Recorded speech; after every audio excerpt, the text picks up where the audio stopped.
Welcome students to Session Zero University. My name is Professor Rainier, one of the many teachers here at the university, but for right now, I am your orientation representative. Here at SCU, you will find a variety of professors well-versed in the realms of tabletop role-playing games, offering you their insight on every facet of TTRPGs. Perhaps you'd like to take a homebrewing class with our potions professor, or join in on a role-playing class put on by our theater department. Be sure to take all your required general education classes like Character Creation 101, Intro to World Building, and NPC Voices for Beginners to help round out your education. There are also plenty of electives and intramural opportunities to add some fun and diversity into your everyday schedule. So get out there and learn. Whether you're hoping to graduate with a degree in DMing or playing It Matters Not, there's always room to grow at Session Zero University. Awesome. Welcome back, everybody, to another episode of Session Zero University. Of course, my name is Skylar, but you guys have heard from me plenty. I'm super stoked to have two very special guests with me today, Bodhi and Tom. Am I saying that right? Bodhi, right? Yeah, dude, you nailed it. That pronunciation was perfect. Absolutely perfect. We've heard Bodhi. Yeah, we've had all manner of stuff. That's wild, Bodhi. That's an interesting one. From the Homie and Dude podcast, as well as the Kickstarter campaigns, which we're going to dive into. We've got, Sky Zephyrs, we've got the Wandering Tavern, and soon we're going to have the Scorching Basin, which I'm super stoked for. So, guys, welcome to the show. Super glad to have you. Thank you for having us. We're super stoked to be here, and we've been following your stuff for a very long time. I'm typically the one running our Instagram bits here and there, and so I've been keeping up with your guys' stuff through all of that and enjoying your content from afar for a while. So it's a pleasure to be on and to be chatting to yourself as well, Skylar. Absolutely. Well, that's awesome. I really appreciate that. That's super sick. So it's the beauty of the TTRPG really coming together and supporting each other and yeah, just making some really awesome stuff for sure. So hell yeah. It seems like we've been in each other's orbit for a couple years now, and absolutely. reaching out to each other for various things, and it's really cool to meet each other. Yeah, today. Absolutely. Yes. I was super stoked to be able to see you guys face to face finally, outside of just, watching the podcast and everything. So it's super cool to be together. So, for today's topic, Session Zero University, we're trying to kind of help teach people things and share information amongst TTRPG content creators. And today we're talking about, running a successful Kickstarter campaign. You guys have done so far two and a third one coming in, right? The Wandering Tavern, which I mentioned before. And that one, and I think it's important to note that, to top it off, the Wandering Tavern was 1,500% funded. Sky Zephyrs over 500% funded. So it wasn't just we did it, we got funded. It was way beyond, 5 times, 15 times funded. I think that's insane. That is so cool. And within the TTRPG space, there's a lot of people putting content out there, and you don't want, to get lost in the oversaturation. So the fact that you guys were able to shoot so far ahead of your goal is incredible. It's mind blowing. Super cool. Dude, so thanks, with that man. being, Thanks for saying that. yeah, absolutely. That.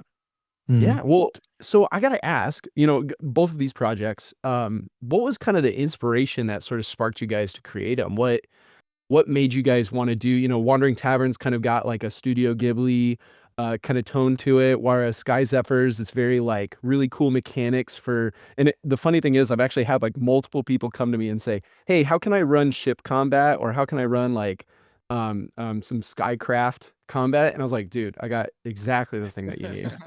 And I just sent them straight over to your guys' website and over to the content there, and they're like, yo, this is going to save me so much time and effort. And I said, exactly. But what was it that really inspired you guys to want to make this content specifically and put it out there through Kickstarter?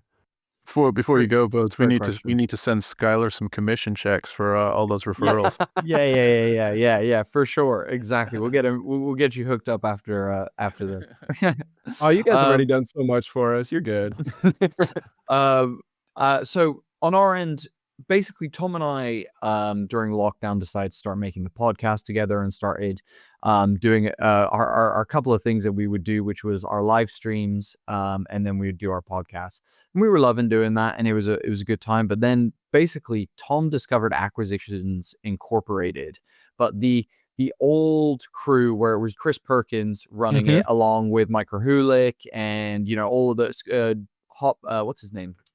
Jerry Holkins, Patrick Rothfuss, again, legendary person who now, absolutely. is revered. And we were just stunned by the level of creativity, the sets that they were doing during their live shows at PAX and things like that.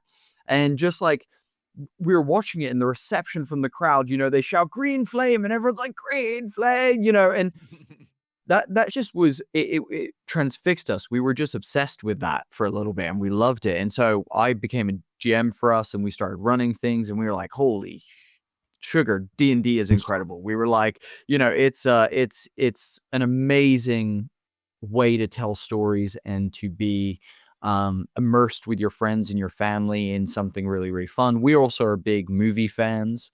Like we're big like consumers of video and TV content as a family, and we have been since I was a young kid. And so for us to be able to tell some stories that we've been wanting to tell, that we've been like talking about and speculating about and all this stuff for ages, meant a lot to us. So then we were so lucky back when this is an interesting thing. So back when Twitter was not bought by Elon Musk, it was this stunning safe space for TTRPG creators specifically, and the community was thriving massively. Like we knew so many people who were doing like incredible with Twitter followers, and like we're getting loads of their content kind of viewed and things like that, all before the Elon Musk kind of situation happened. And some people brought us into the community. They like introduced us in while we were doing our podcast, and we started interviewing TTRPG people, and we started kind of just establishing ourselves in the space a little bit. And we had some very early help from some incredible creators, people like Underground Oracle, who make some of the best supplements out there. People like Dungeon Glitch, who's been here, there, and everywhere in the early days of the D&D space and is an absolute legend. David Tilstra, who is freaking everywhere now as well. You can see him on so many incredible shows. These people were super kind to us and brought us into the space. And we just fell in love with it. And we were like, we want to create something here. We want to give back to the community because all these amazing people have been so gracious to us. And so I had a world at the time that was called the Sky Realm, that was all based with floating islands. So imagine like in Avatar, the blue people Avatar, not the Last Airbender. Yes, yep. The floating like mountains up in there. I think they call them the Hallelujah Mountains or something like that in the movie.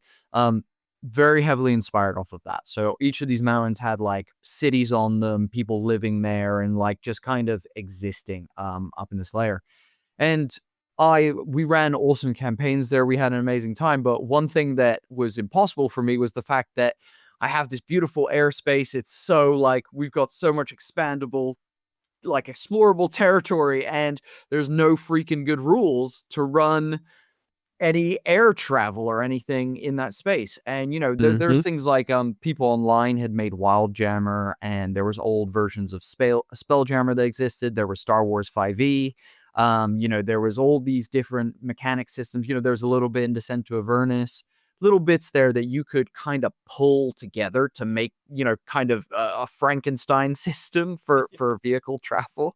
Right. And we just got fed up with that basically. Yeah. And we're like, we want to make something. So I started developing Sky Zephyrs and the vehicle mechanic system there. And got to a point where I don't know what happened. The guy who helped us write it, Tony, who was a good friend of ours. We were all just hanging out, and I think one day we were just like, should we people are gonna want this. Like, this is awesome. Yeah. Should we try and make it into a book and get it out to the community, kind of thing. And when we had that conversation, Spelljammer came out like maybe a week or two later, and it was just terrible, and it was so bad. And so we were like, okay, I guess that's the sign. Like, if what's here gonna burn it, then we've got to give people something. And so Sky Zephyrs fell into place like that. We had no idea what we were doing. Like there was, and Tom and I are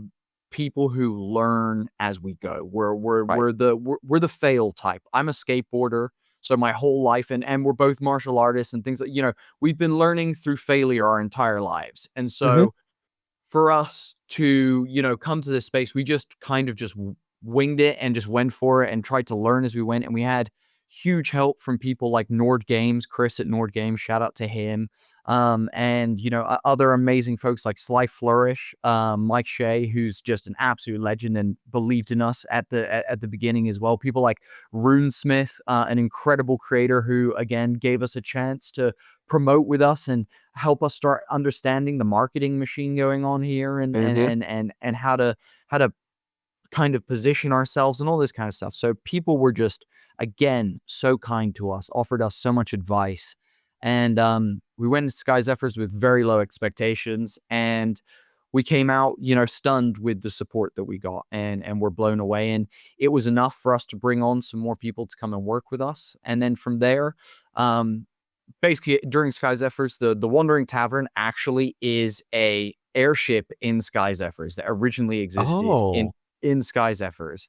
Right. People loved it so much that we were like, oh, we'll build you an STL. We'll make you like a printable version of the Wandering Tavern, which was awesome. And then from there, we were like, man, everyone really loved it. Should we just turn it into something? And the beautiful thing we did is technically the Wandering Tavern could be used perfectly in conjunction with Sky Zephyrs because there's characters in Sky Zephyrs who are older in the timeline, I guess, of it. But then in Wandering Tavern, you have like young Don Leon, or as he's known in the Wandering Tavern, Leon Claw. Same character, both books, younger version, older version. And there's this synergy between the two books that we started seeing. And the first one was written by, two fake writers called Galmer and Sattva, who were making a sky travel guide. The second one is written by Amelia, who's a traveling journalist who's exploring the Wandering Tavern because she became fascinated with it as a child and wanted to go and explore it and find it. And so, I don't know, it just made sense. The Wandering Tavern kind of fell in our laps. And thankfully, my writing partner, Emily, who is a straight up badass, like a straight up killer when it comes to writing lore and writing extensive worlds that are packed with juicy little crumbs that, and this is the thing. I'm the mechanics guy and I'm also the continuity guy. I make sure that everything works within the laws of the world that we've built and, come up with the bigger overarching kind of things where she's like, in the Wandering Tavern, she designed the spider quest that we've had so many people message us about and be like, the spider plot hooks is incredible. I love shrinking my characters down and letting them explore. And we're like, that was a throwaway idea that Emily was like, I want to include it. And we did. And it's one of the most amazing things there. So Emily elevated our book level and our quality and just the amazing work that we do tenfold. And so that was it. We got to the Wandering Tavern and we had changed our marketing strategy pretty heavily into we were no longer going to be running any sort of Facebook or corporate advertising during the campaign. I remember that, yeah. Solely promoted through creators and things like that. And so that began developing our marketing strategy a little bit more and changed how we now position it going into this next one and how we want to help the community with this project simultaneously. And so, yeah, dude, that's been the journey. It's been a wild journey and it's been hella fun. And Tom and I have been lucky as hell to work with each other and to do this together as father and son and with our friends and, our artist who we've been working with for 4 years, our layout artist who we've been working with for 4 years, our editor who's been with us for 2 years, our team, some of which have been with us for 5 years. And it's one of those things of like, we love these people. They're family now. And this is very much a family affair for us. So, this journey has been filled with opportunities that we've been lucky enough to be able to grasp in the moment. And then also a sprinkle of luck outside of that as well. I think realistically. I think that's always got to be in there. Just at least a sprinkle, right? Get a little bit in there. So that's awesome. Wow. That's incredible. And like you said, having that perfect opportunity pop up to publish it when Skyjammers really failed and being able to kind of jump in with something that works so much better. I mean, that's perfect, right? You're creating, or the demand was there, and then you provided what people wanted. That's awesome. So you had mentioned, both of you kind of have this sort of, we're going to figure it out as we go. We're going to fail, and then we're going to pick ourselves back up, and we're going to keep on going, and we're going to adjust. Throughout the process of those first 2 campaigns, what would you say was one of the biggest things that you had to learn, or you had to even readjust between the 2 of them, and then hopefully even take into the Scorched Basin stuff, coming up? You go first, Yeah, I Tom. think sure. So I think with Sky Zephyrs, we just didn't know. I guess we didn't know what we didn't know, right? So what we were doing is just grasping for how people do things for Kickstarters. Right. So we brought in Nord Games, who Bodhi mentioned, as almost like a consultant for us. And as part of that, they advised us on how to do Facebook ads and really helped us with that. And they put us in their newsletter, and they gave us more advice on, kind of reaching out to different people. And so we followed the instructions, basically, because that's all we knew. And it definitely took us to a certain place. But along that first campaign, I guess I just started feeling uncomfortable with, first, straight away, just giving money to Facebook. It didn't feel great initially. And also, the conversions were a little bit uncertain. We didn't really know how much we were converting from Facebook. So both of those things started getting us to think, how much do we need these guys? And the answer was, well, I guess a lot, because everyone uses them. If you go to Facebook right now and you've ticked TTRPGs as your interest, well, what's coming up on your feed. It is new books from big players continuously, right? And the reason they do that is because it works. It just does. It works. But we kept having conversations about, man, it seems to be the only way to do this, and no one else is doing it a different way. But is there something else we can do? And that just started getting us to think about, okay, we know a couple creators. Could we possibly extend our network and build out a different model? And that's what we started exploring. And it wasn't because we failed with Facebook. Facebook did what it does. It returns. There's some marketing formulas that say you should get, about, I don't know, between 2 and 3 times what your investment is on ads. And we got that. We definitely got that. But we just wanted to try something else. And so with the Wandering Tavern, we reached out to our network a little bit more. So again, some of the OG friends that we had were there, but we also then built out a larger network of people. So, continued shout outs to people like D&D Shorts took a risk on us. Cinderblock Sally took a risk on us. And on. Deficient Master was there.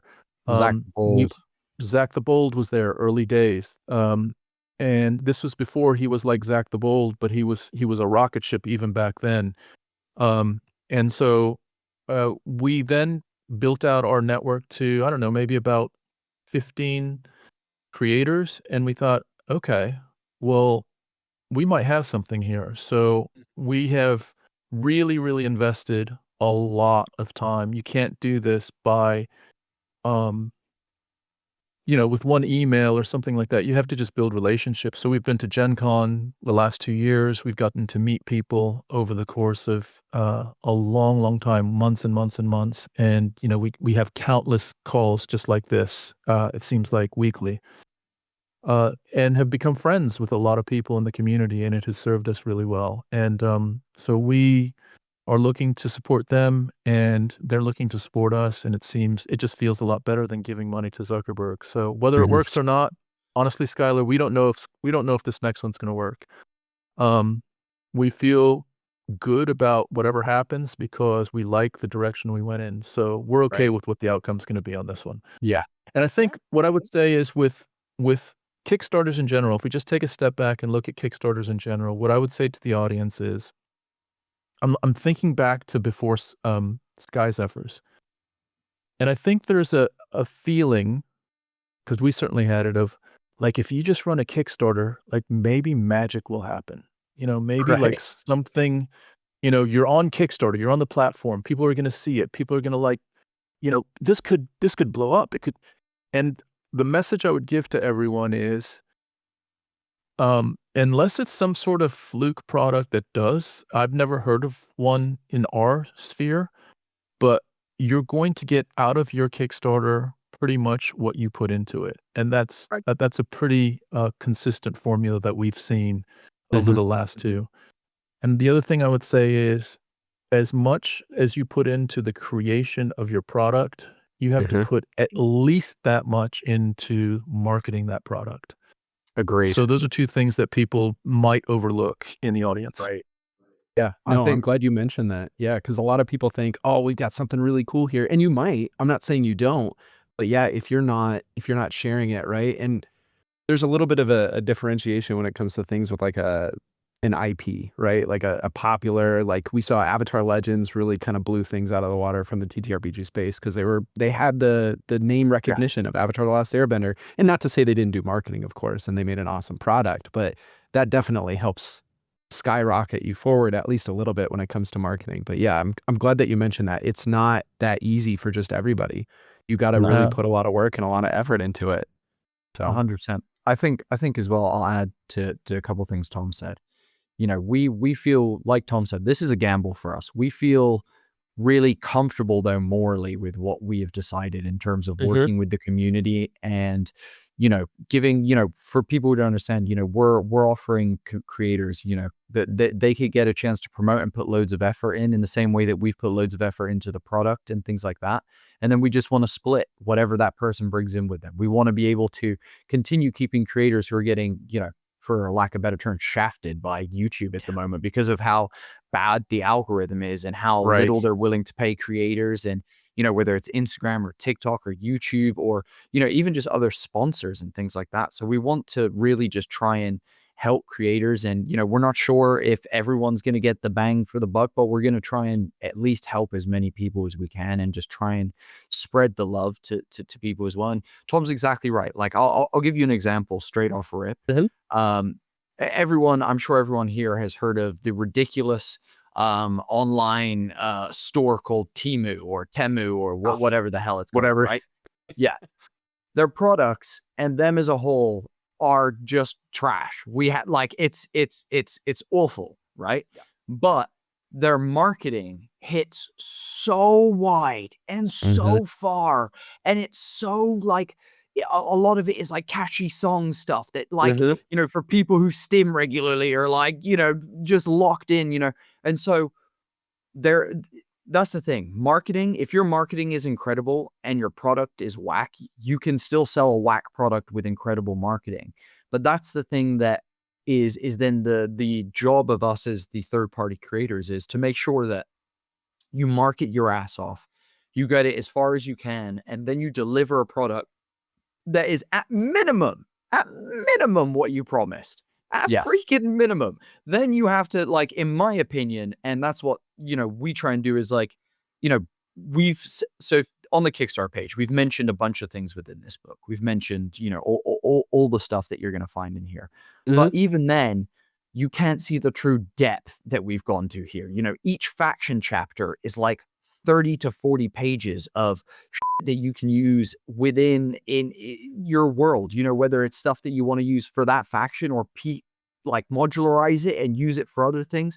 We've given you so much depth in this that no one will get to see from the Kickstarter page that we've got or from the, advertising that people are doing. It comes down to that's the secondary thing of once we deliver the products, the reception coming back of people being like, wow, I'm stoked about this, or like, oh, I ran this and it was really fun. Or, we have channels in our Discord server where people can come and share stories from their sessions and their campaigns, and epic moments and discuss whether they think the BBG is actually a bad guy or whether he's justified, all this kind of stuff. And so Yeah. for us, it is that combination, that marrying the two things together. But and for us, we chose to just make friends with the people in the space and try and help those people. That was our choice. Is we love so many of these creators, like, Arlentric, who helped us write a huge chunk of the Scorch Basin. He's now an incredibly good friend of mine. Me and him send each other voice notes almost daily. We call each other at least once a week. We play Magic the Gathering online. Like, he's my homie. We are That's like awesome. close friends now because of this, and that's what we are appreciating about this space, and trying to just help our friends and what we call, because ever since I was a little kid, my close circle of friends, and Tom and Tracy, we've always known as the Familia. Nice. And so for us now, the creators that we've expanded to, all the people in our Discord server, those who follow our newsletter or, watch our YouTube videos or whatever, it's all just Familia, dude.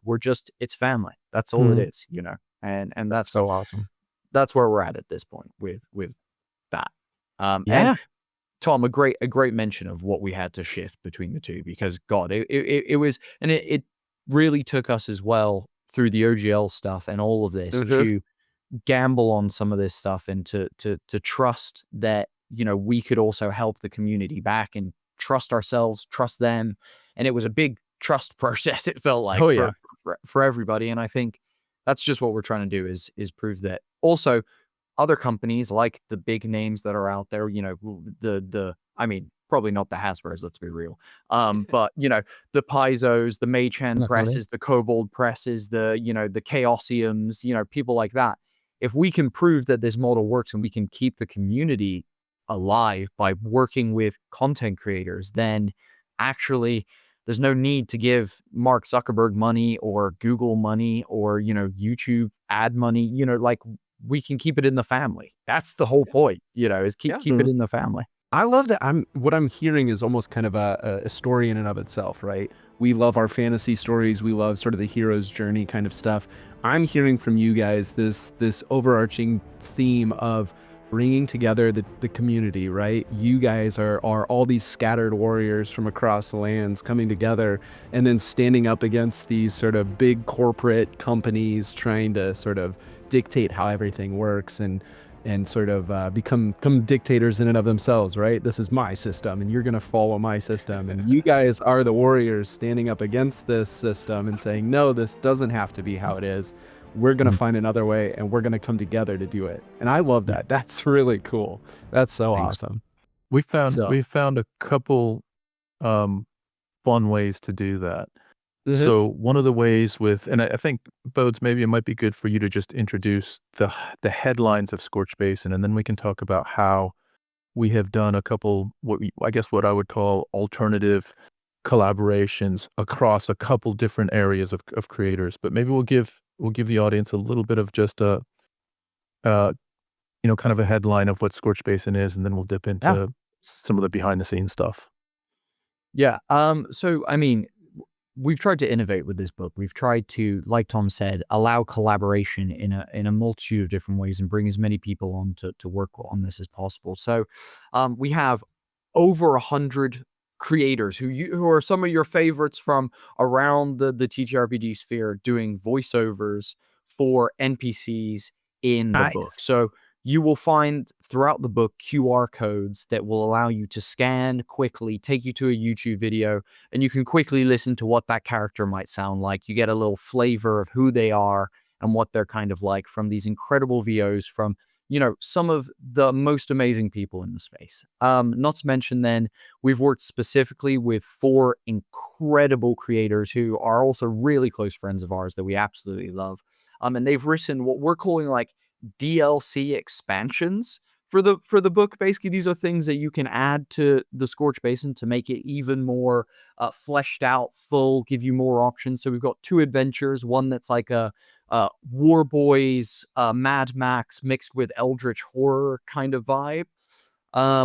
We have a moral, spiritual quest for protecting a sacred land that's very heavily like Dune inspired and Fremen kind of inspired from Dune, being done by another one of these. So we've got Zach the Bold making that first adventure. We've got Skylar ADHDM doing the second one. We've got Cinderblock Sally making a myriad of creatures. I think it's like 30 creatures or something to add to the setting as well to continue to flesh it out further.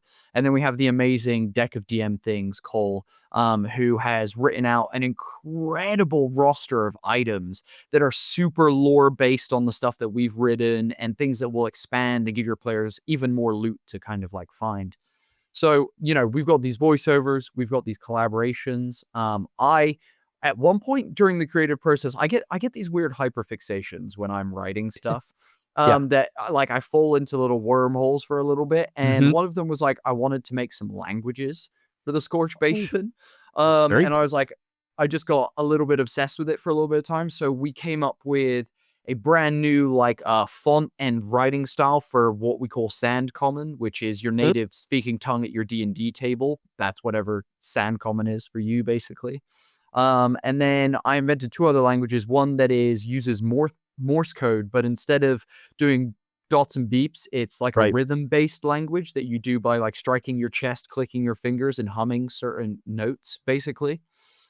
And finally with that, the big one, and by the way, I chose Morse code because it's internationally like understood Mhm. by many, many people. And also it's starting to become used for accessibility for people who have had things like Yeah. strokes and heart failure and things like that. So it's a big accessibility thing. And teaching folks about that is something that we're passionate about.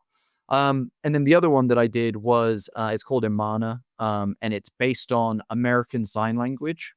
Mm. And so basically using the language we've taught, we're trying to teach people what is called like basic signing, the basic like alphabetizing of sign language. We chose American Sign Language because it's a one-handed sign language so that it could be Right. done, almost predominantly with one hand.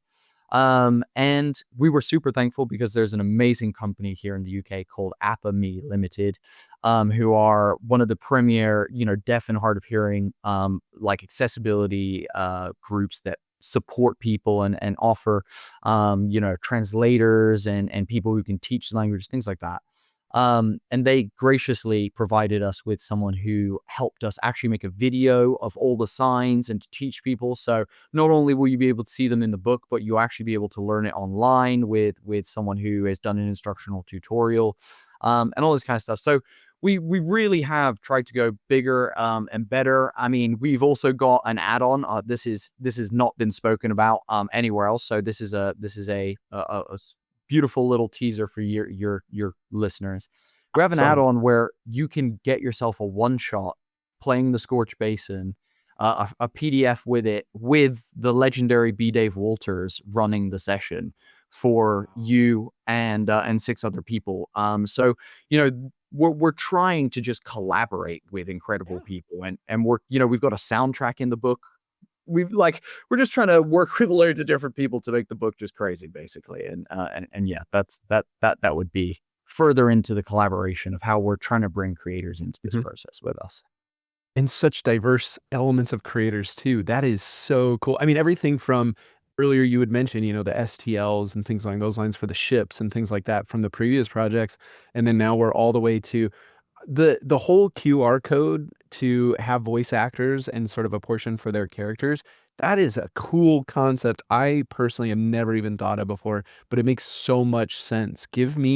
Let my players sort of visualize this character. Here's some character art. Here's what they sound like. That's insane. That is such a clever idea. And then all the accessibility stuff that you're adding in to kind of give them even more of a feel of the world. But then there's sort of a double side to that where you're also learning something in the meantime. That's crazy. That is so cool. I love that so much. That's awesome. Thanks. Dude, Thank you guys. your hype about this is hyping me up, dude. I appreciate you a lot. That's dude. My mind's I blown, feel very so seen. I feel very yeah. seen. Thank you, dude. As you Thank should. Well, and again, you guys have put in so much work on this, so it's really cool to see. And the creativity of this, I mean, it really speaks to the collaboration. It speaks to the teamwork that you guys have developed, both between other creators and your team at Homie and the Dude, is bringing all these ideas in and these concepts. You mentioned that spider side quest that was really popular. I mean, something like that came from one of your team and ended up blowing up. It's so cool to be able to collaborate with people like that and to see returns on that, Oh man, that is I'm stoked. I'm super stoked. I know I'm kind of getting a little bit off here, but no, that's fantastic. I actually had on here, obviously, talking about Scorched Basin and kind of getting an idea of that. What was it about?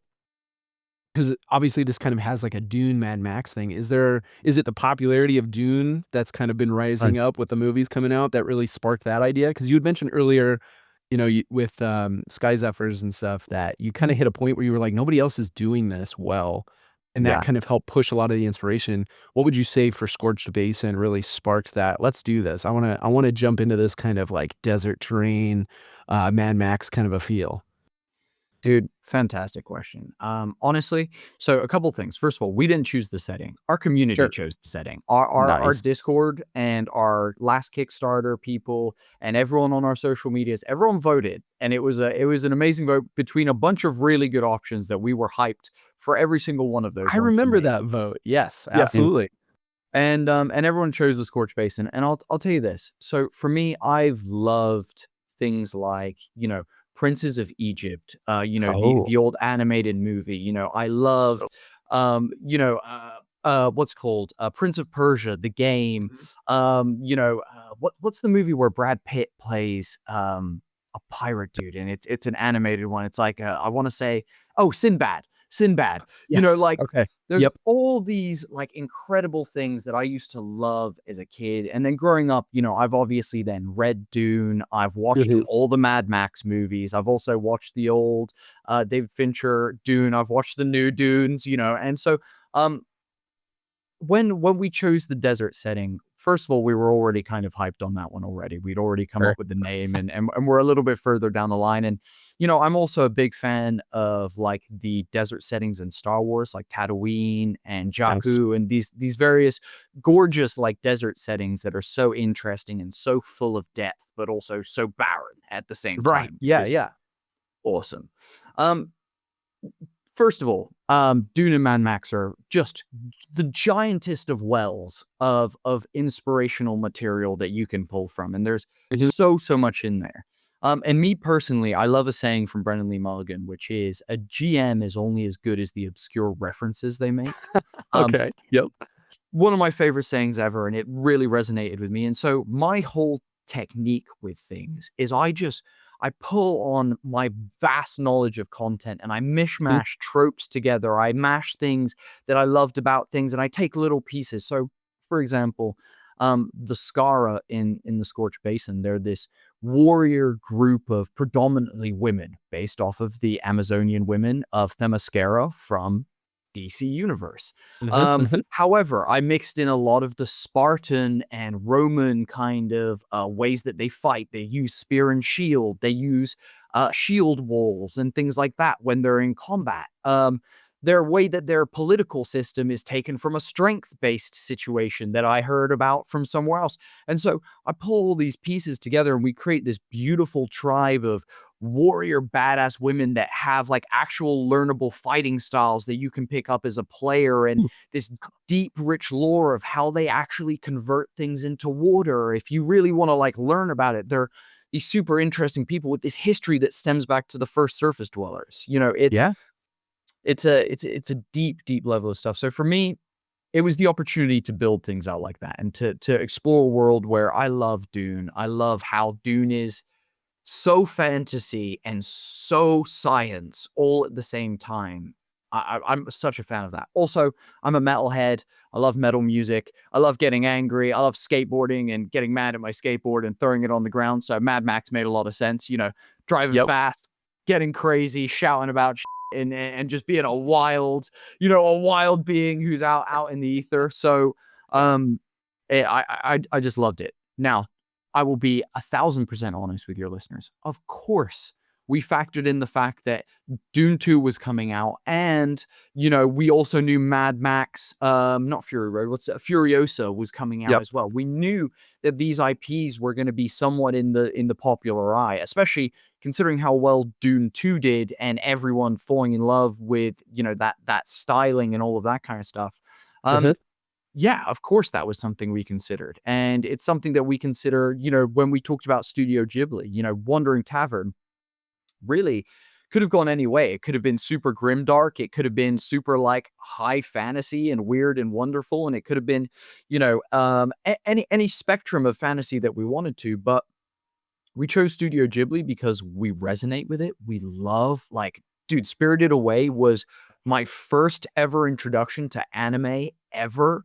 And it blew my socks off when I was like 6 years old, and just shaped a lot of my, like, also loving that the heroine of Chihiro being so badass and being able to do everything. And she was just awesome. And so I just fell in love with Studio Ghibli. And yeah, when Boy and the Heron was coming out, we were like, it just makes sense. Like, the timing makes sense. And so, yeah, definitely a combination of the two, of just like, I love those IPs. I love exploring that space. I love bringing in new things from other IPs to just mutant Mix eyes. it all up.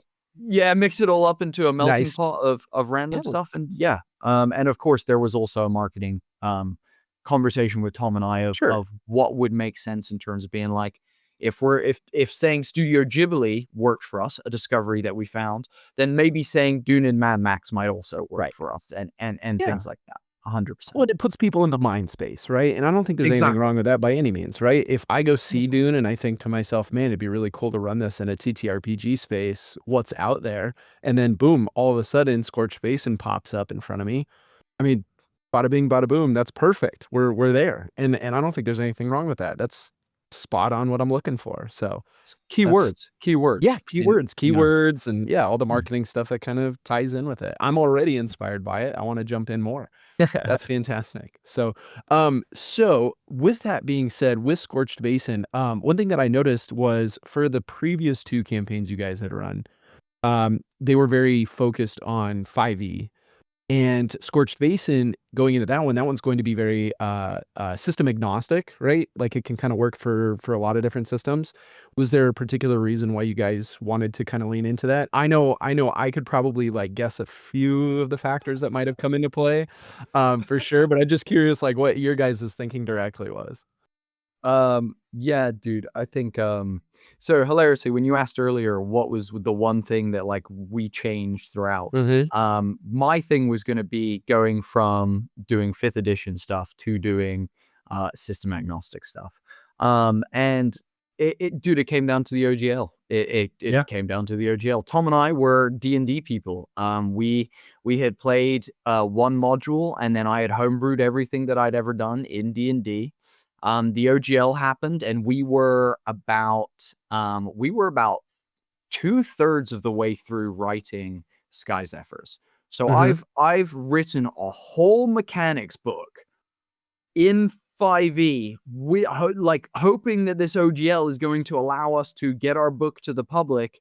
And here we are being told that we might not ever get to release something that I've spent, at that point, probably hundreds of hours investing time into.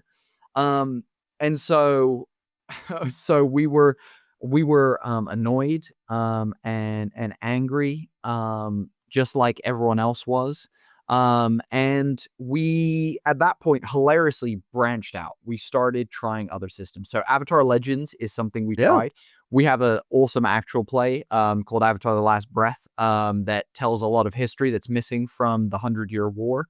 So if you're interested in that, go check that out. Absolutely. But we also found systems like Orbital Blues, that is one of our favorites. We found Pirate Borg. We found Tales from the Loop. We found Slug Blasters. We found, all these other incredible systems that exist out there in my opinion. We only play D&D now when other people ask us to play D&D. We haven't played D&D at a home table, and I don't think we ever will again, if I'm 1,000% honest.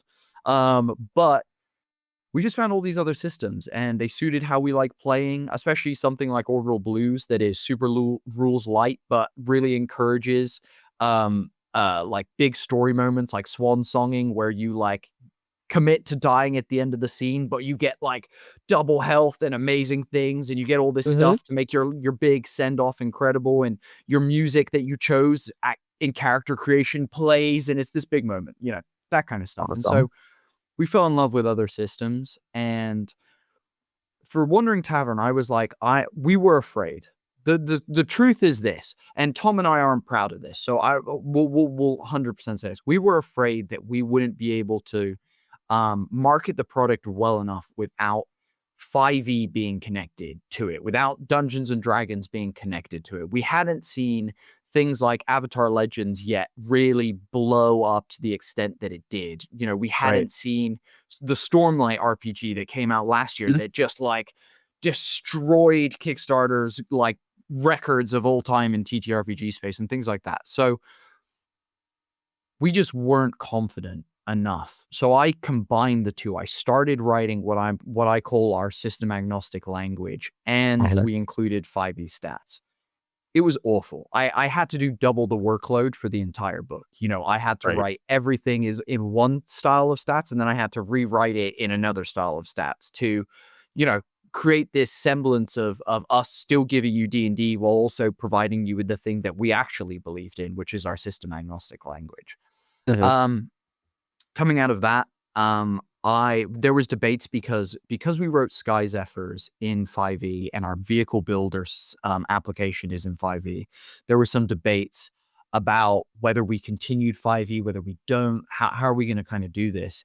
And so I was like, cool, I want to go full system agnostic. I want to get away from it. I want us to make this so that anyone can play this with any system that they love. That's the important thing to me, is the community gets to, you know, if you're a Cthulhu person, cool, come play Cthulhu. If you are, you know, an Orbital Blues person like us, come play Orbital Blues. You know, we wanted people to feel comfortable while still getting to play the setting and not feel like they're limited because it's D&D.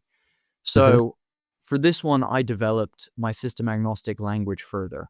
Now, I'm going to be honest, it's way better, and it is easily convertible, and it makes sense. The language is super, super great. Do I think I'm going to improve it for the next one? 100%. I'm going to continue refining it, and I'm going to continue making it better and more streamlined and easier and all this kind of stuff because, you know, I can, and I know I will. And I'll give you another little teaser as well that we've not told anyone about.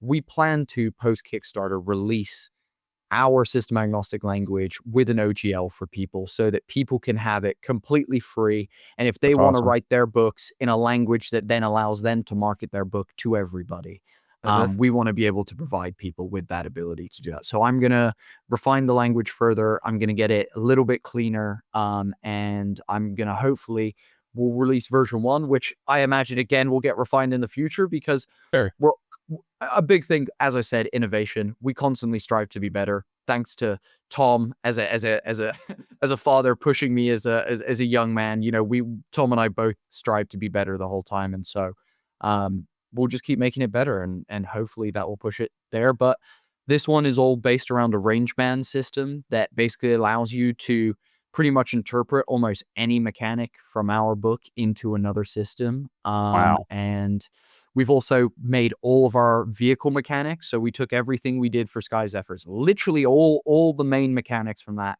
and we made them system agnostic for land vehicles for this book as well.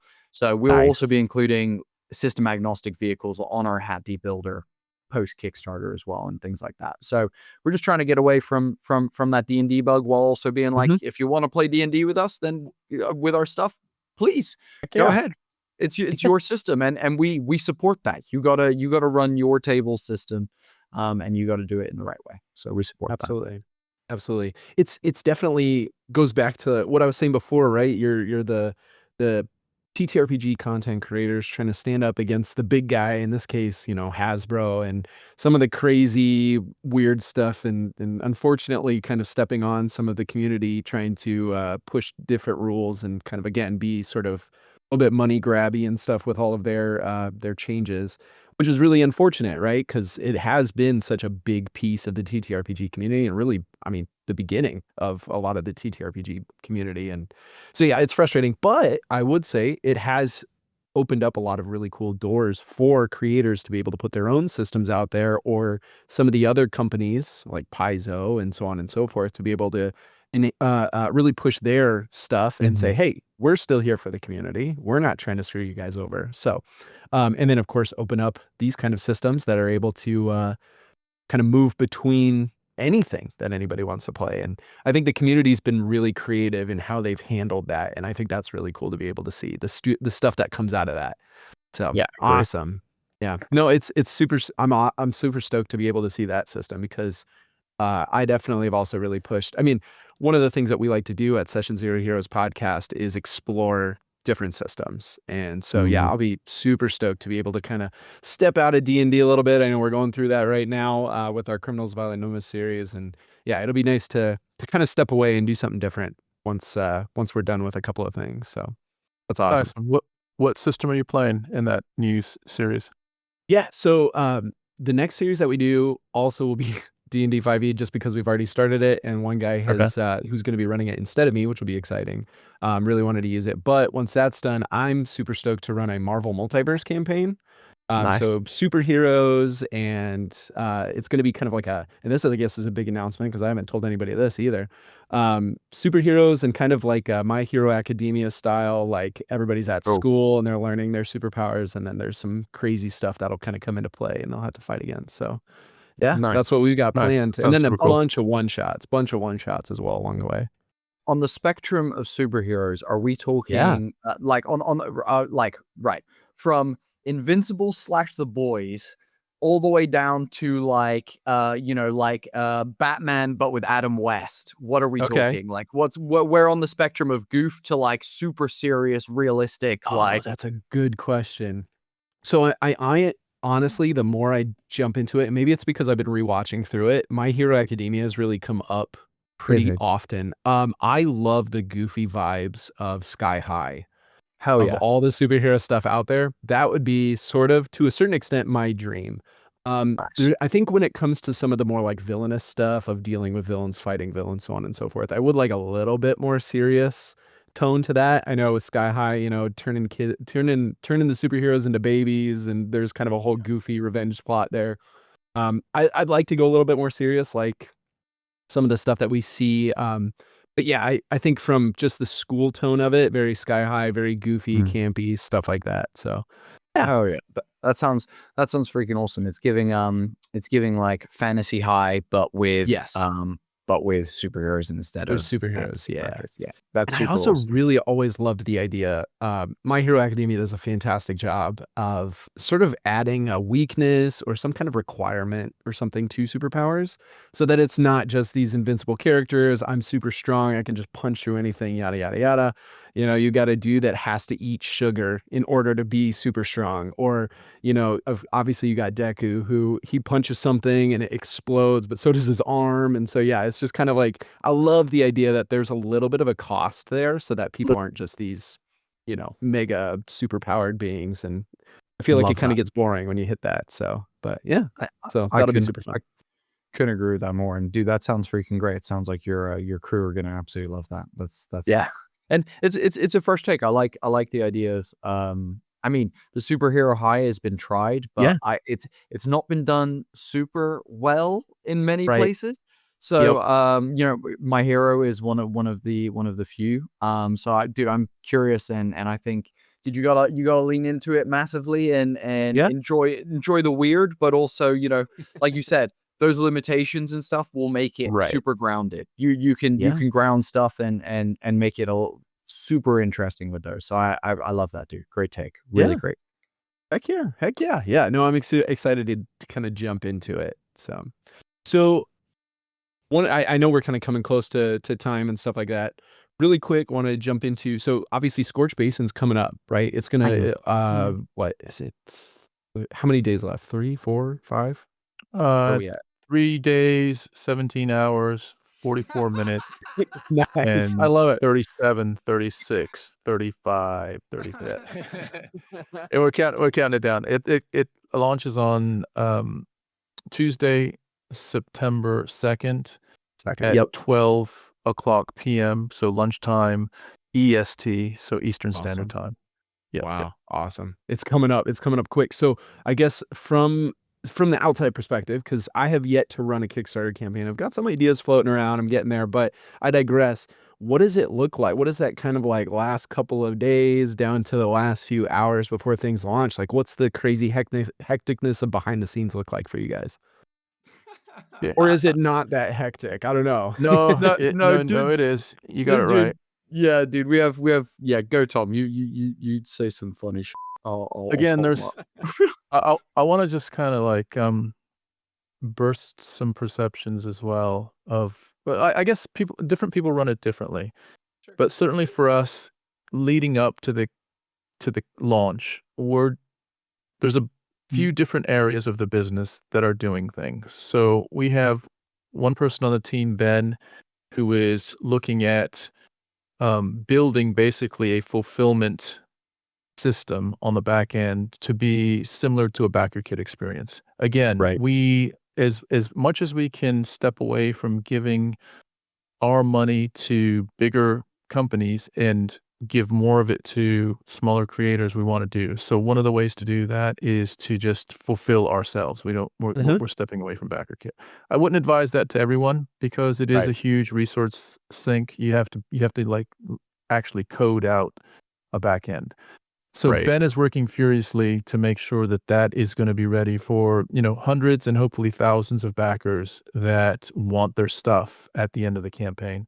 And we try to deliver things in a way that is different from the rest of the Kickstarter experience. So most people will back something, let's say today, Right. and kind of set a reminder in their calendar a year from now, or maybe a year and a half from now, just to see where the hell the thing is. And with Sky Zephyrs, we delivered within 9 months. With the Wandering Tavern, we delivered within 6 months, and we're going to try to do better with Scorch Basin. So Ben is furiously working on that. Emily and Bodhi are, working on a multitude of things. One is just kind of making sure that the finer elements of the editing of the book, there's still a bit of layout that needs to be done in the book, some project management on some of the artwork that needs to come in the book. So they're really trying to finish the book as much as we can to coincide with as close to the end of the Kickstarter as possible. Wow. So that we can deliver. We want to be able to deliver as quickly as possible. So that's happening behind the scenes furiously right now. And then the marketing as well is, we're still looking at reaching out to creators and finding if anyone is interested in that has, a semblance of it's maybe more than a hobby for them. It's something that they're trying to do. They're trying to build a community, trying to build an audience. If they're trying to do that, then we want to support them. And so still looking to find creators that are interested in and coming on board to voice an NPC or to promote Scorch Basin. And then, the other thing Bodhi was doing for the last 2 months is building the Kickstarter page. So for the audience out there, don't underestimate. It's your storefront, and it's competing against hundreds of other storefronts on Kickstarter. Right. So what you put into it is again what you're going to get out of it. And if you if you feel like you want to have a little bit of a budget on artwork, you might want to think about how that looks on your Kickstarter page, or you might want to actually build out some artwork that would feature nicely on your Kickstarter page. And make sure the page is edited and reads well. Make sure you've really thought out about the tiers. Have I budgeted the delivery of this product equally with how much we presume the backing could make? If we don't hit our number, or if we barely hit our number, is that actually going to put us in more trouble than if we, really, go over a lot over what our number is? So there's a lot of maths behind just making sure that you're delivering the product in a way that is actually beneficial for the business in the end as well. So to answer your question, 4 days out, we're full tilt. Yes.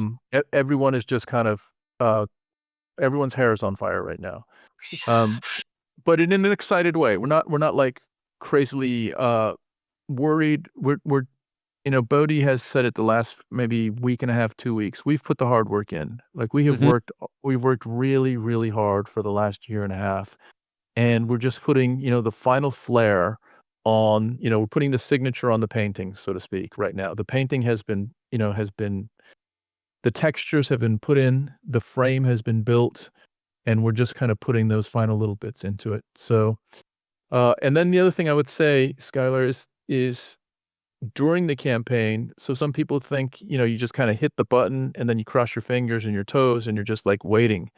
And I think some people may do that, but we don't. We are continually just making sure that we're thinking of different ways to get our product out to people who haven't seen it yet, just get new eyes on it. So there's an element of us just kind of, metaphorically cold calling, whether it's on Yep. different platforms like Reddit or Facebook or Instagram, or, just reaching out to people that may have some sort of interest, in this case, in Dune, Mad Max, desert settings, anything like that. We'll reach out to them. And sometimes people don't want to be reached out to, so that's fair. But other times people appreciate it. They're like, "Yo, that's cool. Let me Yeah. check it out." That type of thing. So yeah. Yeah. I think as well, I'll throw another side in. Tom's exactly right. Everybody goes full tilt during the Kickstarter, and people like myself and Emily, who are the writing team and the creative leads basically on this project, we, and this is what people again don't realize about small business. You have to wear at sometimes every freaking hat, dude. Like for the Kickstarter page, I'm the lead writer. I meant to be coming up with lore about freaking weird creatures, and I'm learning, and I've learned Photoshop over the last, couple of months so that I can make sure that our images on our page look great. I've been learning, all these different things, and Ben's the same. Ben's been learning how to code a website so that we can do fulfillment and not have to involve BackerKit and things like that. And so, everybody is full tilt, but all of us will be taking time out of our work days to chip into marketing as well, because the grind doesn't stop when you press live on the Kickstarter. But also I'll give you a funny little insight as well. Everybody, we have conversations because we all work around a single dining table in my apartment. That's where Homie and the Dude happens. Very cool. It is not a freaking like office with a bullpen and freaking like it's literally at a IKEA table and chairs in my freaking dining room where we all hang out and work. And we have conversations about how people are feeling. I know leading up to it, Emily is nervous. I know Ben, who is just the most placid person ever, is also feeling excited but nervous as well. We as a group, we also have things in the office that are funny little things that we like to do during Kickstarter. So we have like a Deadpool guess of what the final amount's gonna be. That's awesome. And winner gets like rounds of drinks from everybody else. We all also, each of us gets a referral link, and if we are able to as individuals, like within Homie and the Dude, bring in any cash, we also have whoever brings in the most cash on their own personal link gets a little like round of drinks on everybody, like that kind of stuff basically. So, we have some fun little things that we do in the office for goofs. Because realistically, when it comes to us bringing money in, it's like, I'm like, Grandma, I'm like, Grandma, help me. It's all a bit of banter. We have a really good time with that stuff. And I think, we also joke about the fact of, when it comes down to it, we are, constantly making sure we're keeping up with any comments that people are leaving on updates or things like that. We're trying to answer questions, trying to make sure someone is kind of available at all times. So, dude, most of us don't sleep a lot during those 30-40 days. Most of us are like, just dialed in. And also I think we're like, I know Emily will message me at like 2 a.m. and be like, yo, we just crossed this amount. Like, look, like we've unlocked a stretch goal. Nice, yeah. And she's like, awesome, congratulations. Now you need to go put the new graphic up. And I'm like, gosh, let me just get out of bed. And get out of bed. Yeah, exactly. And so, it is one of those things of like, it's scrambly chaos. But I think, like Tom said, and the best way I can describe this is for anyone who's played sports, or has, trained for something like a specific like event or something like that, whether it's, and it could be something like a HEMA event at a Ren fair. I'm not just talking about like your standard American football, baseball, basketball sports. I'm talking about, whatever it might be, or if you're competing in anything that you've trained in, a hot dog eating contest might even be it. If you've put hours of your life into something, for us, it's been a year and a half. day in, day out, weekends, evenings, weekday, like all of it. We've all been, putting stuff aside to make this happen. If we hadn't have put in those hours, I would be more worried and nervous. But I'm at a point where I'm like, and I think a few of us are starting to be like, it's going to be whatever it's going to be. We tried our hardest. That's all we could ever do, was just try our freaking hardest and try and give people something. And, everyone on our team has put blood, sweat, tears, emotions, time, effort, everything that you can imagine, skin in the game. It's all there. And so I think at this point, we're just proud of the product. We're super proud of this book. We're super proud of every individual faction, of all of the NPCs, of every plant that we've included, all the new innovative things like magic systems and alchemy systems and new player options that are ridiculous and fun to do with driving fast to level up and, all this crazy stuff that we've put in this book. We're so excited to share it with the world. And we're so excited to see our friends talking about it on their channels, people running actual plays. And dude, it's surreal. Like, Tom and I did a panel at Gen Con about a month ago, and it's our first ever panel. We had about 100 people there, and dude, Tom and I cried. It's it's crazy that anyone cares about what a jabroni family is doing in Bristol, UK. Like, what does it matter? And I think that's what it is. We put the work in. We're proud of it. We're excited, and we're thankful for every person, yourself, every other creator, all of the audiences who, whether you hate us or you love us, we love you, because if you hate us, then we've evoked an emotion, and as creators, you're still you're ticking the box for me. That's enough, and so, whatever it is, we just appreciate every single person who's been along this journey with us, who's given us advice, supported us. We wouldn't be here without those first people that I mentioned in the Twitter days, the David Tilsters, the Mark Arcusias, the Jess and Keiths, the Sam Comerfords, the Ambers, they were the people that got us here, and we wouldn't be here without the amazing, incredible folks that allowed us to get here. And dude, we're ready to give you guys the best darn desert setting that you've ever seen, with 5 of the most diverse factions that have the sickest player options, the most incredibly daring and wonderful environmental things to explore, lands to discover, creatures to encounter.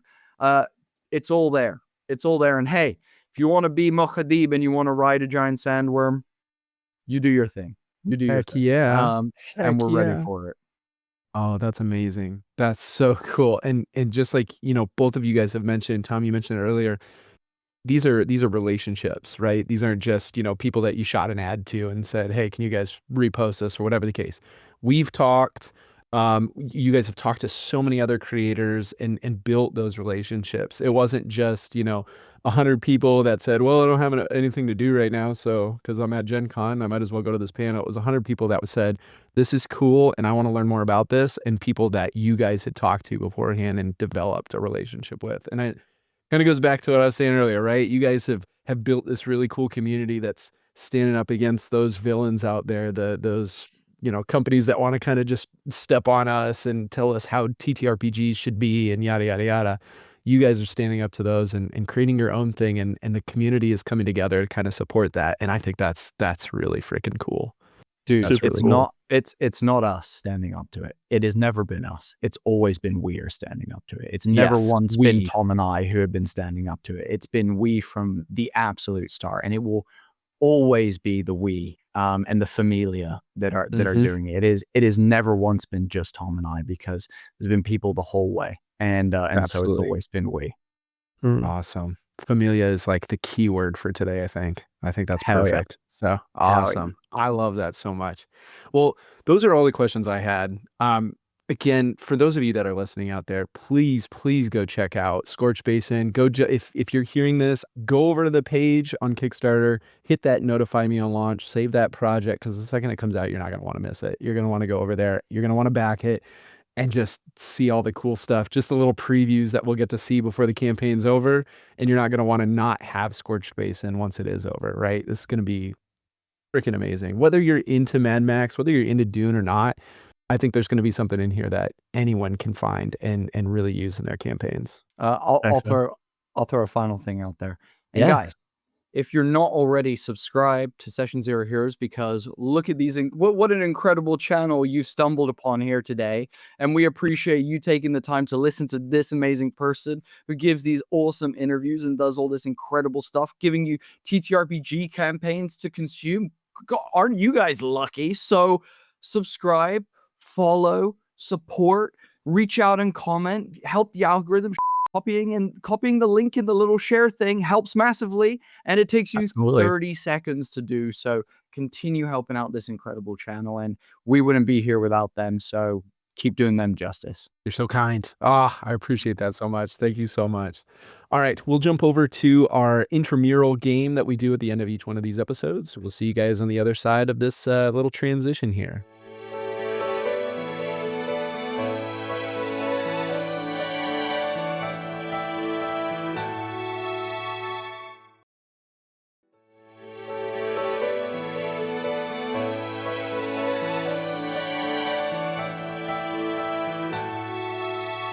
And so this one that I came up with, I try to go somewhat geared towards whatever it is that we're talking about in the given episode. And since this one was a lot about Kickstarter and a lot about kind of creating your own content, I came up with a game.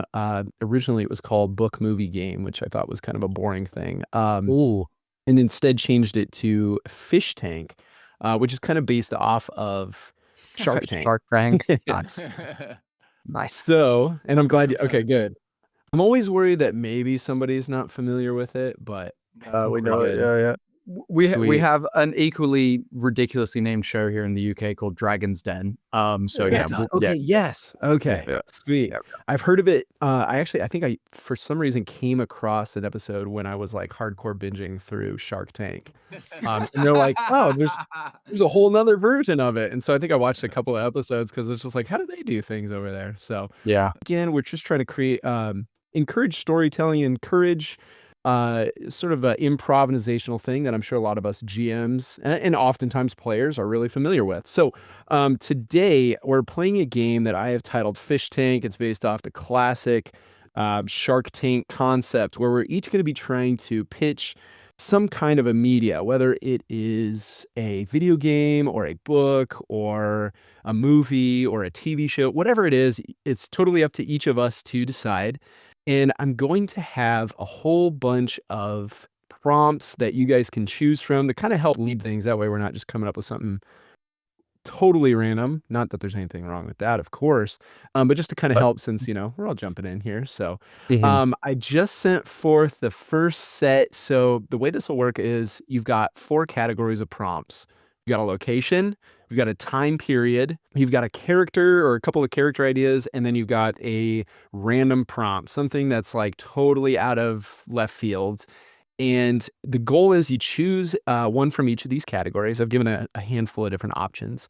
And from there, you create kind of just a pitch, some kind of quick pitch for, again, movie, a TV show, a book, whatever it is. It could be even a TTRPG concept, right?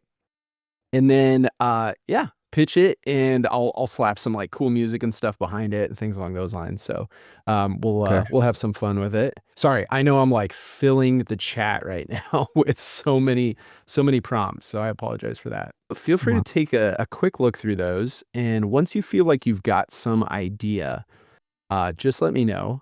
And feel free to kind of take that concept and you can tweak it. Obviously, it's just sort of more of a source of inspiration more than anything else. And feel free to create whatever it is. Yeah, this is gonna be funny as shit. This is hilarious. I like this. I love it. This is great. You did good with these. Thank you. Yeah, you did. You did really Some good of with them you these. might look at it and be like, hold on a second here, Skylar. I know where you stole that from.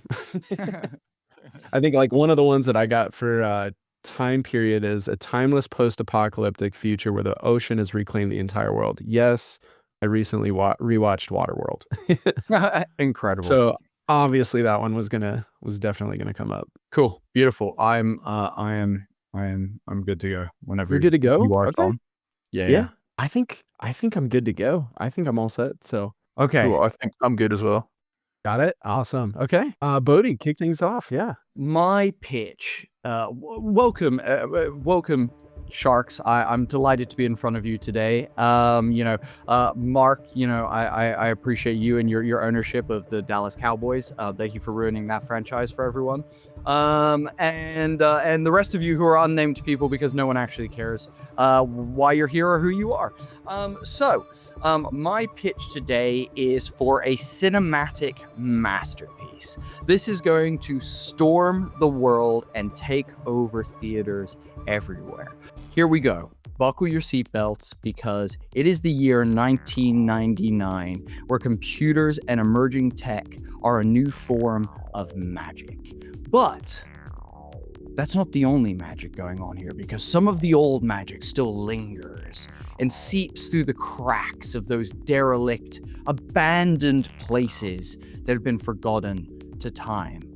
Now, our story in particular is going to be taking place in an overgrown, forgotten amusement park where rides still work but are powered by these paranormal entities that we're not really sure of, because as you legendary sharks know, the most scary thing is the thing that we imagine. So we never tell the audience what the paranormal thing is. Is it ghosts? Is it a fart in the wind? We don't know. But you're gonna find out as the story goes. And our story follows a protagonist, or so we think throughout this whole thing. So this person is an investigator who goes around investigating paranormal things and trying to deduce what's happened in places, how this old magic exists, and why it permeates the cracks in the derelict. So he is a very interesting person. I think the audiences will resonate with him because he writes slam poetry in his little notebook that is absolutely terrible. And we've all tried to write poetry at various different points. I know you have, Boldy. You've definitely tried to write some stuff for sure. And so, we all can resonate with that.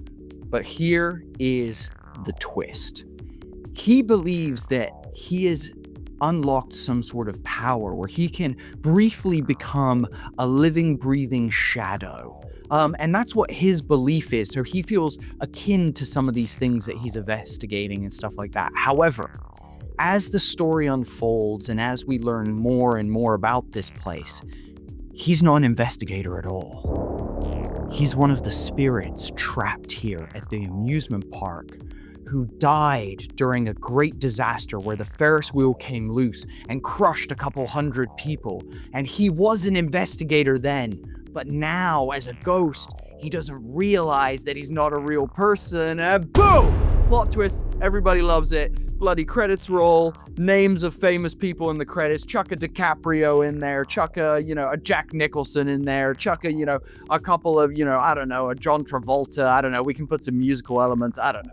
We'll see what happens. But guys, all I'm asking for is $29,000 million bajillion dollars, and I will give you exactly 1.2% equity in my company. What do you think? That's so good. That was amazing. Yeah, not bad. I'm hoping to crop these up and put these in and make a reel out of each one. And if you would invest in this project, I want you to comment underneath and say how much and what portion of that 1.2% you're willing to accept. Yeah, exactly. What's your counter offer? Right. Oh, yeah. Or we could pull it like the producers where we oversell it. Yes, and just say, exactly. 50% to you, 100% to you. Exactly. We'll figure it out later. Exactly. Awesome. I love that. That was sick. And the plot twist, very Shyamalan. Shyamalan. Yes. Oh, Shyamalan. Classic Shyamalan twist. He was dead the whole time. Dude, M. Night in the house. Yes. Dude, the greatest insult I've ever heard in my life is you saying that what I just pitched was M. Night Shyamalan. That is hilarious. Dude, dude, that's so funny, dude. That is the funniest shit ever, dude. I love that, and you are so right. What I just pitched sounds exactly like an M. Night Shyamalan movie, and I did not realize until you said it. You couldn't have nailed that more, dude. That's so funny, bro. I love that. He's had some good ones. He's had some good ones along the way. He's had some really bad ones, but Yeah. awesome. All right, Tom, do you want to jump in or do you want me to jump in? Sure. Whoever, if you're ready. I'll go next. I'll go Go next. for it. Welcome, Sharks. I am here to propose a solution to a problem that we all feel. So we are all very aware of the ecological disaster that's happening right now, both on lands and in the sea. And what I'm proposing is, look, us as humans, we are kind of interested in cleaning it up, but when it really comes down to it, we somehow keep failing on that. So what I'd like to propose is let's recruit some animals to clean the shit up. And the way we do that is we put science onto this. So what I'm proposing, let's alter the DNA, the polymers. Let's turn it from a double helix to a triple helix DNA solution for the fish world out there. So they're not eating pellets and they're not eating yummy, different elements of seaweed and things like that. They're eating trash. And so what I'm proposing is this chemical compound. I'm calling it crab crack. And basically what you do is you just get those crabs hooked on it, right? Inside of them, the chemical conversion is happening, and they are not just scavenging on, little bits and pieces, but they're into the plastic. They're into the cardboard. They're eating metal. And pretty soon, blink your eyes, and our oceans are crystal clear again. So all I'm asking, like any dealer of crack, is a little bit of an advance that I promise to pay back. I'll get you, I promise you. I'll hook you up. I just need some time to get this all together. But look, just hit me with a little mill here, and I'll come back to you. Give me a few weeks. I'll get my boy to come in and to, move some things around, and you will see an incredible return on your money. So if you're up for it, I would really, really be grateful to get your investment today. Thank you, Sharks.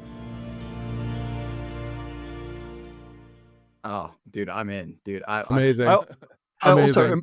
important context for that whole bit that Tom just did is both my mother, my fiance, myself, and Tom are all predominantly vegetarians and vegans.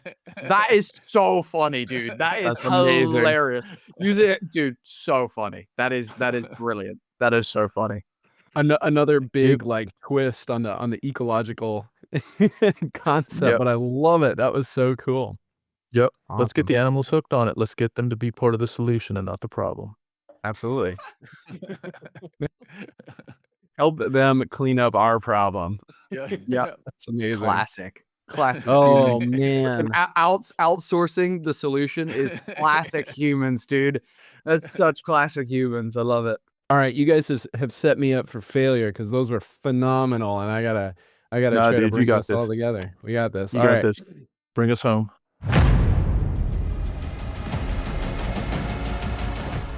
Hello, Sharks.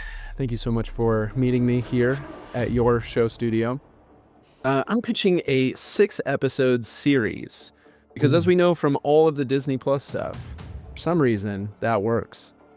Less production, more profit. Imagine this.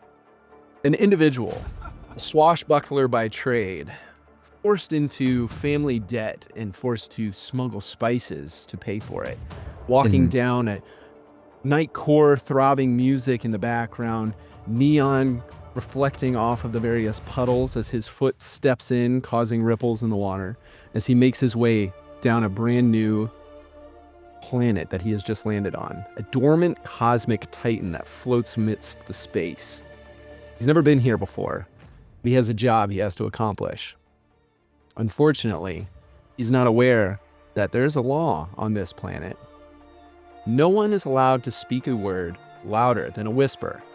And of course, he screws that up almost immediately, turning this into a goofy, ridiculous sci-fi comedy as he gets immediately arrested by the locals, thrown into prison, where they find out that he had spice. And of course, that's a big no-no as well. Oh, no. So he's got to get himself out. And of course, furious, hilarious endeavors pursue. And that's my pitch. Again, 6-episode series is pretty much guaranteed to make a profit. Whether people love it or not, we'll just cancel it after the first season if they don't. And hey, you know what? If we learned anything from Netflix, we might cancel it after the first season anyways. So I need you guys to invest all the money in this because I'm a poor man with an idea. And personally, I'd like to keep all the profit for it. So if that appeals to you guys, I can get your name in the credits. I have one question for you. One important question that will decide whether I am in or whether I am out. Well, ask away, Investor Brody.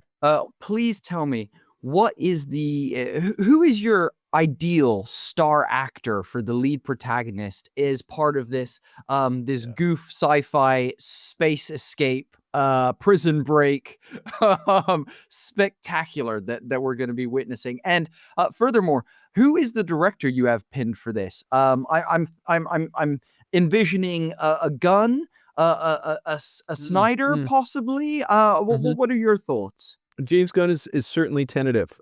We've actually been in talks with him already. He would be ideal for this if we want to see it as successful. If we do want to tank it and try to maximize profits, we'll go other places. But yeah, James Gunn would be a good one if we plan for success. As for the main actor, you know who hasn't been used enough is probably Chris Pratt. Chris Pratt could use some more FaceTime for sure in the media. That's a nice way of saying that his career has been on the skids recently. That's true. That is true. We need to get him more abs. He didn't quite have enough abs. We need more abs for Chris Pratt. He's got 8. We need 12. Yes. A solid secondary. Again, someone who hasn't had enough limelight is Dwayne Johnson. Obviously, would be a solid secondary. And you have either Jack Black or Kevin Hart as the likable sidekick. Yep. Absolutely. Yeah. Okay. Fantastic. I'm seeing it coming together now. I'm in. Or get Chris Pratt back on the calories, fat him up again, and he can be Dwayne Johnson's sidekick. Get them both. Oh, you know what I'm saying? Yeah, we'll pull it the Parks and Rec, Chris Pratt, in with the Dwayne Johnson. Yeah, that's a good idea. Parks and Rec Chris Pratt is dude, people would love to see that nostalgia flip of Parks and Rec Chris Pratt. Yeah. You know, we would all love to see that version of him back instead of, you know, the polished Greek god style statue that we have to now look at on screen when he comes on all oiled up. You know, we joke within some of the cast at Session Zero Heroes. We all really enjoyed the Five Nights at Freddy's live action, and so jokingly we always say Josh Hutcherson is the greatest actor of all time.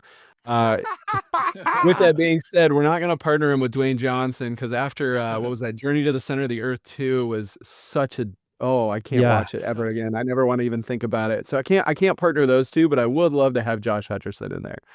Dude, he is Josh Hutcherson, he's pure banter, dude. He is just pure comedy without knowing that he's comedy.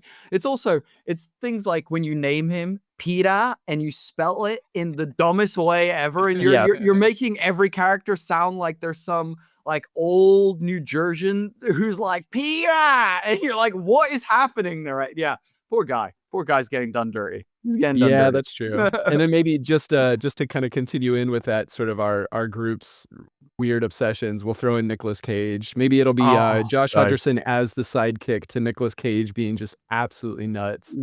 Dude, I think that's one of those where it's like, it's such a bad idea, it might work. It might just work. I think so too. One of my favorite bits that I play with like new people when I meet them is like I'll often ask them, you know, like who do you think the best actor of all time is, or something like that. And I will then play the bit of like, it's Nicolas Cage. He does like 9 to 10 projects a year. He's the most expansive. He's covered every genre. Poor man.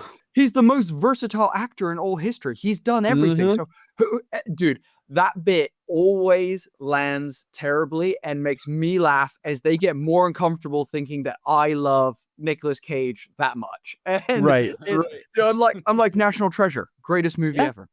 Oh, Dude, so good. dude, only way to solve Yeah. problems, no lawyers, no media outlet, no PR team. Let's go steal the Declaration of Independence. Go steal the Declaration. Yeah. I'm right there. What could be better? That's awesome. Really throws me back to my favorite show of all time is Community, and the whole episode they did with Abed taking the class of Nicolas Cage, good actor, bad actor, and then he tries to figure out the answer, which the professor told him there isn't one, and he ends up going like absolutely insane and just becomes Nicolas Cage. It's so good. That's funny.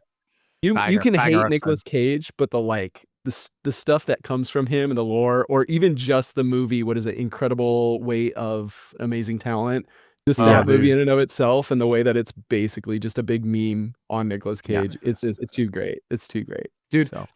He's a gift that just keeps giving, dude. He really is. And I think that's the thing that's best about him is he probably knows at this point, and he's like, I don't know, he's also one of those people that I'm like, he might also just think he's Superman and just really doesn't have any idea of the public perception of him. I like to think that's more the truth, that he is actually walking around with a katana and a bathrobe in his house. That's kind of my real hope for Nick Cage. But dude, I think dude, he's a master. He's the GOAT. He's the GOAT. He is. He really is. He really is. That's awesome. That's awesome. I love that somebody, apparently this is like some Nick Cage lore, is that somebody like broke in and stole something from his entire stock inside of a storage unit, and he put out a statement. He's like, hey guys, if you did it, I really just want my Superman comic back. That's all I really want. That's like, you know what? I feel so bad because like if you only ask for the one thing, that that's a bummer. But it's just really speaks to just kind of his weirdness. his temperament, dude. That's the other great thing about Hollywood is so much of Hollywood is baked into the nerd stuff. Like, dude, if you look at Henry Cavill, or dude, my favorite one is Vin Diesel playing D&D. Oh, I know. I would never want him at my table, but I'm like, bro, you to witness that is I know there's little clips. I think he did something with. I want to say he did something with Matt Mercer at one point. A long time. I think you're right. Yep. But I haven't watched all the way through. But dude, if he's not gripping a Corona by the neck and saying family every 20 minutes, why are you here, Vin? Why are you freaking here? God damn it. Absolutely. I was just gonna say, I think they did an interview with Michelle Rodriguez that she had talked about. She's like, yeah, I was at his house one time and he's like, hey, do you want to see my D&D stuff? She's like, what are you talking about? And he like showed her this closet just full of like minis and terrain pieces. And she's like, dude, you're such a nerd. And I was like, heck yeah, that's so cool. Dude, it's so cool. So our thing of Familia is so we actually lived in Spain, and I grew up as a kid in Spain basically. So Familia is literally Spanish for family, but yeah. But also we started calling our like inner circle of family and friends the Familia as a joke on Fast and Furious, because he's always like, salud mi familia, and you're like, okay, Vinny, we're gonna drive cars. We're family. Yeah, exactly. So great. We're gonna steal this safe for family. Yeah. That's so good.